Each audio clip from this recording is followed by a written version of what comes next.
Kenyans have been urged to exercise caution before sharing their personal data. This was the focus of discussion during the launch of a countrywide awareness campaign by the Office of the Data Commissioner. The campaign seeks to sensitize Kenyans on data processors and collectors on the new law in sharing and handling personal data. Our reporters Zainab and Nancy Okware were in Kirinyaga and Tharakanithi counties, respectively, and filed this report. After a successful pilot phase in Machakos, Tana River and Garissa counties, the Data Protection Commission officially started phase 1 of county awareness outreach programs.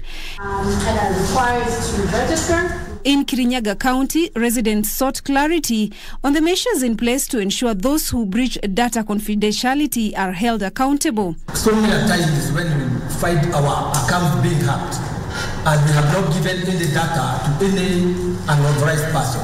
It is done within the banks.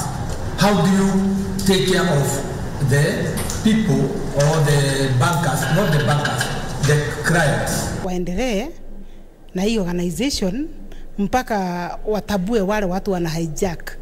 Saa zingine unajipata picha yako imechukuliwa na si wewe, unajipata tu picha yako inaenea na si wewe. Ningetaka tu atuangalia kwa hiyo. Saa zingine unapata jina yako ati unaitisha pesa na hakuna pesa unaitisha. Na njoo tumejua hii data protection ni right yetu tupewe protection. Tungeomba tu waendelee mbele na waendelee kuangamiza hao watu wanafanya hiyo kazi. The Office of Data Commissioner also urged Kenyans to exercise caution while sharing personal data, while those handling personal data were cautioned against misusing the data. You have a right to query the request for your information as well, and this is usually done by data processors or controllers advising you of the needs to collect your information and the reasons for collection of your information. So you very much have a right to be informed, and you can use that information to either give your information or decline if you have a choice on whether to give it or not. To shield themselves from avoidable data breach, the Commission is advising data collectors and processors to only store public data for as long as they need it. Now, a similar exercise was also going on in Tharakanithi County. To you, Nancy. Well, thank you so much, Zainab Said. And indeed, for the better part of Wednesday, the team from the Office of the Data Protection Commissioner pitched camp in Chuka, Tharakanithi County, sensitizing data handlers on the importance of safeguarding the data in their possession.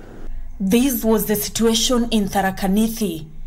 The discussion centered on requirements of data controllers and data processors in managing personal data.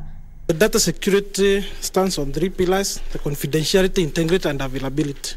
How do you determine when to avail data and when not to avail the data?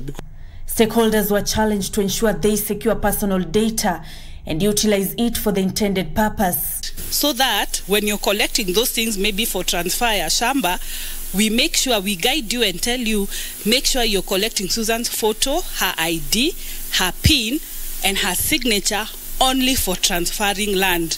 You can now take that PIN and tell KRA, Ebu check for me if this girl pays her payee. No. You see the way sometimes you get messages, loans available in 24 hours, unapigiwa na watu wa tunawaitanga in Nairobi watu wa committee. How are you?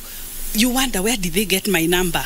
We want to protect that. We want to protect whoever gave your number should be answerable to why does somebody in committee have my phone number. If you are transferring your personal data to another country, then you even notify the data commissioner about such intentions. Transfer as a necessity. Is it a necessity that you transfer the personal data?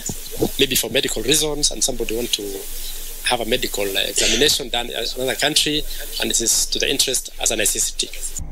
Since its inception in 2019, the Office of Data Commissioner has received 2,000 cases on personal data breach, out of which 19 have been investigated, while the rest were handled through alternative dispute resolution. The team from the Office of the Data Protection Commissioner will continue with its sensitization campaign across the country, all these geared towards ensuring compliance by all stakeholders. Nancy Okware, reporting from Chuka, Tharakanithi County.